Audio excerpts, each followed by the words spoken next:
빅픽처입니다. 큰 그림 그려보죠. 유한타증권의 우경택 부장과 함께합니다. 안녕하세요. 네, 안녕하십니까. 네. 이번 한 주는 아무래도 FOMC 주간이다 보니 여기에 시선이 쏠립니다. 어떤 예상 시나리오들이 있는지 시장에서 좀 주목하고 있는 내용들 짚어보겠습니다. FOMC 어떤 부분 중점적으로 봐야 될까요? 네, 주말 내내 이제 FOMC 회의를 이번 주 앞두고 있어서 언론이나 많이 얘기가 나오고 있는데요.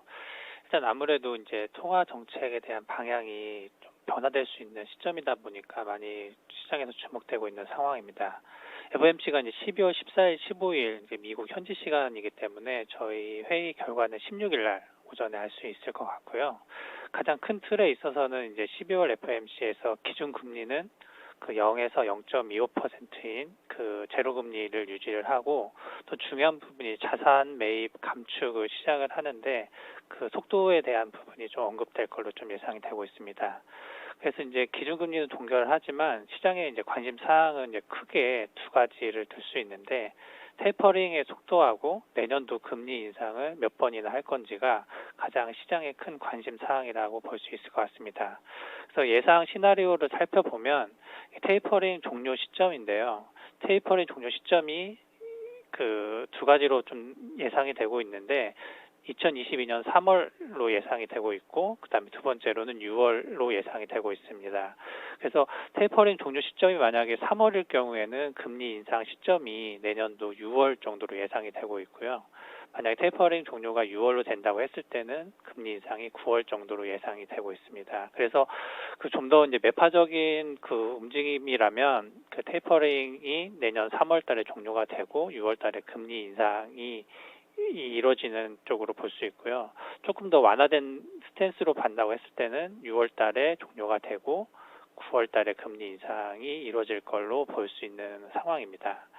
근데 지금 현 시점에서 이제 FOMC 회의를 앞두고 파월 연준 의장의 발언이 중요한 이제 단서로 작용할 걸로 좀 예상이 되고 있는데, 아무래도 매파적인 스탠스로 좀 변해서 언급을 했기 때문에 FOMC 12월 FOMC는 아무래도 좀 매파적인 스탠스가 좀 나오지 않을까, 이게 시장이 이렇게 내다보고 있는 그런 상황이고요.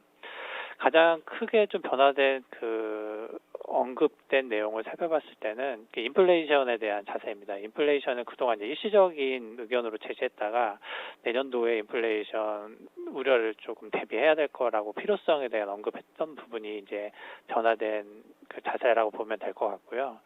두 번째로는 이제 테이퍼링에 대한 속도를 높이겠다라고 언급을 했습니다. 그래서 현재 150억 달러 수준에서 이제 300억 달러로 높여질 경우에는 좀 전에 말씀드린 것처럼 3월이면은 테이퍼링이 종료가 될 수 있는 그런 상황입니다.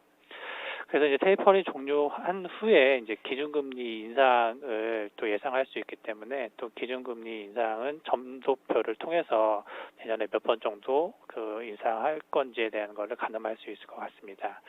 그래서 지금 그 전체적으로 이제 시장이 다행히도 지금은 파월 연준 의장이 매파적인 언급을 한 상황이기 때문에 일단 매파적인 스탠스가 좀 나올 걸로 시장은 좀 예상을 하고 있는 그런 상황입니다. 그래서 어느 정도 그 내년도 그 테이퍼링 종료가 이제 3월에 되고 금리 인상이 6월이 됐을 때는 아무래도 좀 더 예상하고 있는 그런 매파적인 스탠스이기 때문에 시장에는 좀 불확실성 해소로도 좀 작용할 수 있지 않을까, 이렇게 좀 보고 있습니다. 네. 중요한 점은 테이퍼링의 속도, 이에 따라서 금리 인상 내년도에 몇 번이나 올릴지 이 횟수가 중요하다 포인트 잡아주셨는데요. 파월 의장이 이미 매파적인 면모를 나타내서 이 부분이 어떻게 보면은 예고편이 돼서 시장에 어느 정도 영향을 미쳤기 때문에 그 부분에 대한 내성은 좀 있다, 이렇게 판단을 해주셨고, 그리고 또 때마침 지난주 후반에 이 소비자 물가 지표 나왔잖아요. 예상치를 상회했는데도 불구하고 시장이 오르면서 거래를 마쳤습니다. 그래서 인플레이션에 대한 시장의 시각이 어떻게 좀 변화하고 있는 건지 이 부분도 좀 짚어주세요.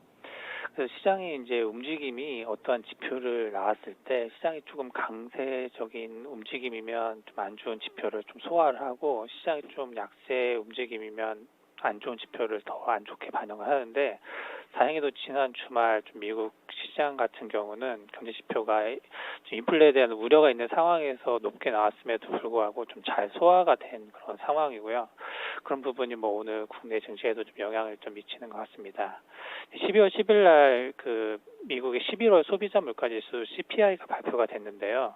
전년 동월 대비 6.8%가 상승을 했습니다.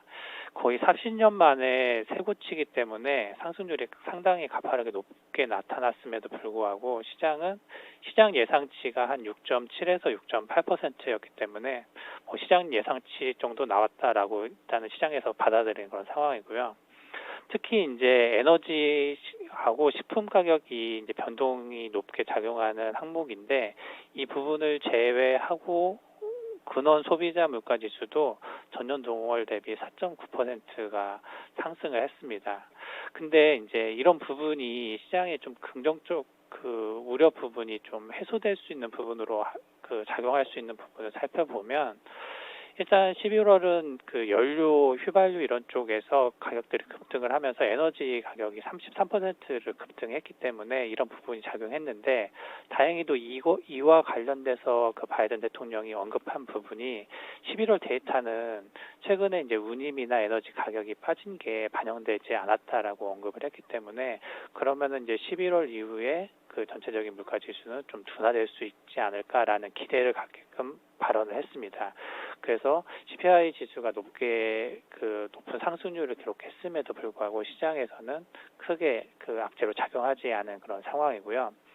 이번 주는 이제 생산자 물가 지수 PPI가 발표될 예정인데, 일단 예상치는 전년 동월 대비 0.6% 상승할 걸로 좀 예상을 하고 있고, 전망치도 0.6%이기 때문에 어느 정도 시장 범위 내에서 좀 발표될 걸로 좀 예상이 되고 있습니다. 그래서 지금은 이 물가 상승하는 부분을 좀 연준이나 이런 부분이 좀 정책적으로 잡을 수 있는 그런 부분을 좀 더 시장에서는 좀 더 높게 보지 않나 이렇게 보여집니다. 네. 그런 발생 현황이 변수가 된다든지 이럴 가능성은 없을까요? 네, 이제 오미크론 이제 발생한 이후 거의 2주 가까이 좀 진행이 되는데, 일단 시장에서는 그 코로나19 변이 바이러스인 오미크론에 대한 우려는 좀 완화되고 있는 상태입니다. 계속 뭐 언론에서 나오고 있는 그런 상황인데요. 증상이 아무래도 기존 변이 바이러스에 비해서 미미하다는 그런 분석이 계속 나오고 있기 때문에 그 오미크론에 대한 우려는 좀 둔화되고 있는 상태입니다. 여러 기관에 대한 그 언급된 부분을 살펴보더라도 WHO에서도 델타 변이에 비해서 재감염 위험은 높지만 증상은 가볍다라고 언급을 했고, 그 미국 질병통제예방센터에서도 그 오미크론 감염자 대부분이 뭐 단순한 기침이나 뭐 충혈, 피로에 대한 가벼운 증상을 보이고 있다 이렇게 좀 언급을 한 상태고요. 무엇보다도 이제 그 치료제나 백신 관련해서 그 오미크론에 대한 효과가 있을지에 대한 관심이 좀 높아진 상황이었는데, 다행히도 미국의 화이자나 독일의 바이온테크 제약사 입장을 살펴보면, 특히 이제 화이자 같은 경우에 백신을 4회 정도 접종하게 되면은 그 오미크론 변이 바이러스에 대한 중화 항체가 25배 증가한다고 발표하다 보니까, 그 백신을 추가 접종했을 때 그 효과가 좀 높다라는 인식이 좀 발생하기 때문에 좀 코로나 바이러스에 대해서 재차 부각된 우려 부분은 좀 많이 완화됐다 이렇게 보고 있습니다. 네.